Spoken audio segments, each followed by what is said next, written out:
ഉയരത്തിൽ കറങ്ങുന്ന ജയന്റ് വീലിൽ ചുട്ടെടുക്കുന്ന ചിക്കനാണ് സലാലയിലെ മൺസൂൺ കാലത്തെ പുതുരുചി.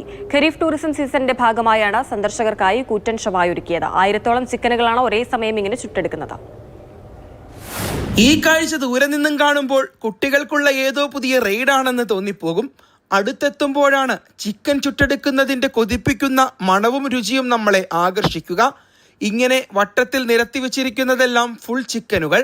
സലാലയിലെ സഹൽനൂത്തിൽ ഈ കാഴ്ച കാണാനും ഷവായ് ചിക്കൻ ആസ്വദിക്കാനും നൂറുകണക്കിന് സന്ദർശകരാണ് എത്തുന്നത്. ഇത്രയേറെ ചിക്കനുകൾ ഒരേ സമയം കറക്കി ഗ്രിൽ ചെയ്തെടുക്കുന്ന പടുകൂറ്റൻ മെഷീൻ എല്ലാവരെയും അത്ഭുതപ്പെടുത്തും.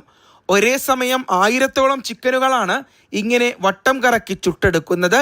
ഖരീഫ് ടൂറിസം പ്രമോഷന്റെ ഭാഗമായി ബുധനാഴ്ച ആരംഭിച്ച കൂറ്റൻ ചിക്കൻ ഗ്രില്ല് ശനിയാഴ്ചയോടെ അവസാനിച്ചു.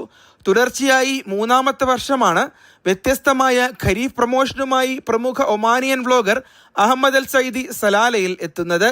ഒരേ സമയം ഗ്രിൽ ചെയ്തെടുക്കുന്ന 1000-ഓളം കോഴിയിൽ ഓരോ കോഴിയെയും 4 കഷ്ണങ്ങളാക്കി സൗജന്യമായി സന്ദർശകർക്ക് നൽകും. 3 ദിവസങ്ങളിലായി 3000 കോഴികളെയാണ് ഗ്രിൽ ചെയ്ത് സൗജന്യമായി വിതരണം ചെയ്തത്.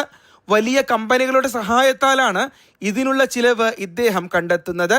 വ്യത്യസ്തമായ ഭക്ഷണ വ്ലോഗുകൾ കൊണ്ട് പ്രശസ്തനാണ് Ahmed Al Saidi. Mathrubhumi news, Salalah.